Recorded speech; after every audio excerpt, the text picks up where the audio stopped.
Imagine being taxed for every piece of paper you touch, every sip of tea you drink, and having no say in the matter. Now imagine your homeland turning into a battlefield, not just of guns and cannons, but of ideas, rebellion, and raw courage. This isn't fiction.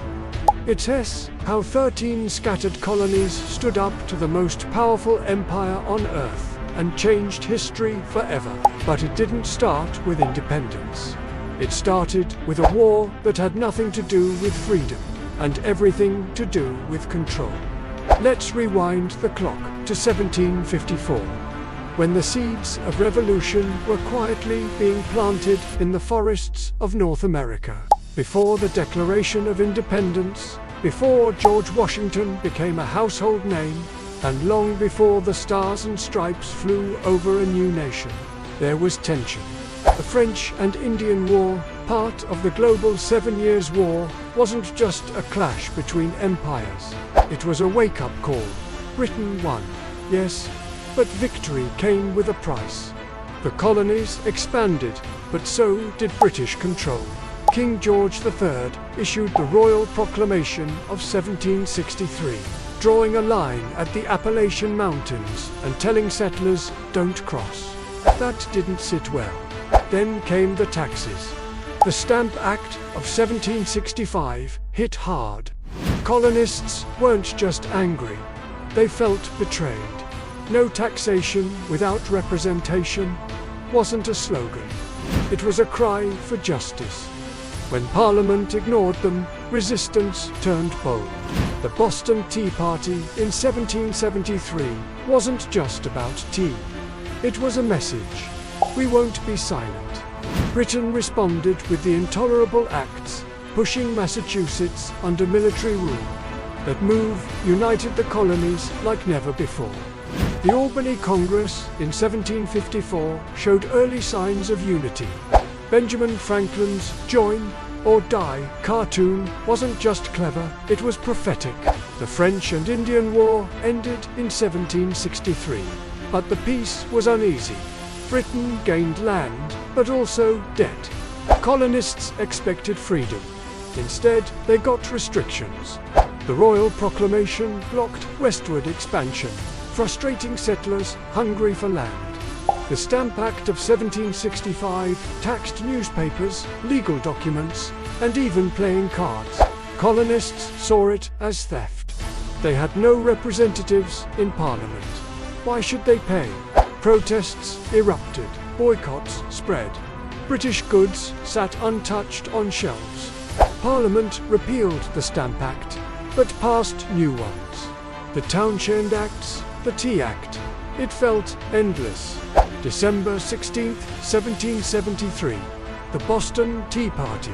Patriots dumped 342 chests of tea into the harbor. Britain hit back with the Intolerable Acts.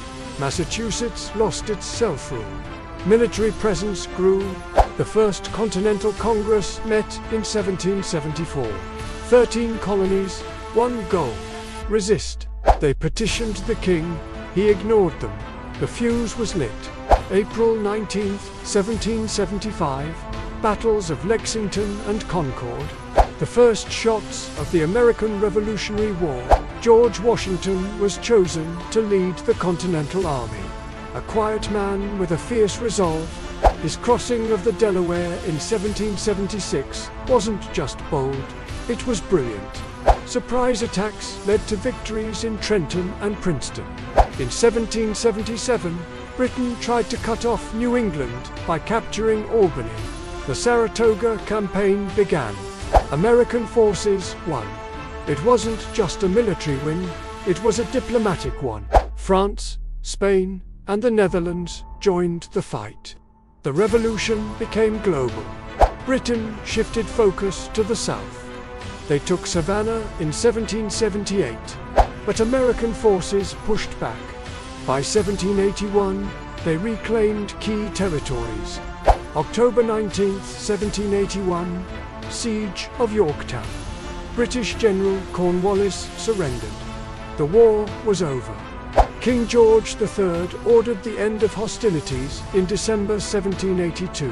The Treaty of Paris was signed in 1783, officially recognizing American independence. But peace didn't mean perfection. The Articles of Confederation gave states too much power. The central government was weak. Economic troubles followed. The government couldn't tax or pay debts. Shays' Rebellion in 1786 showed how fragile the system was. In 1787, delegates met in Philadelphia. They wrote a new constitution, one that balanced power, protected liberty, and created a stronger federal government. By 1788, enough states ratified it. The United States was no longer just free, it was united. The American Revolution wasn't just about battles. It was about belief, that people should have a voice, that laws should serve the people, and that freedom isn't given, it's earned. From the forests of Ohio to the halls of Philadelphia, ordinary people made extraordinary choices. They challenged kings, rewrote rules, and built something new. The Constitution wasn't perfect, but it was a start. And it came from struggle, sacrifice, and a refusal to be silenced.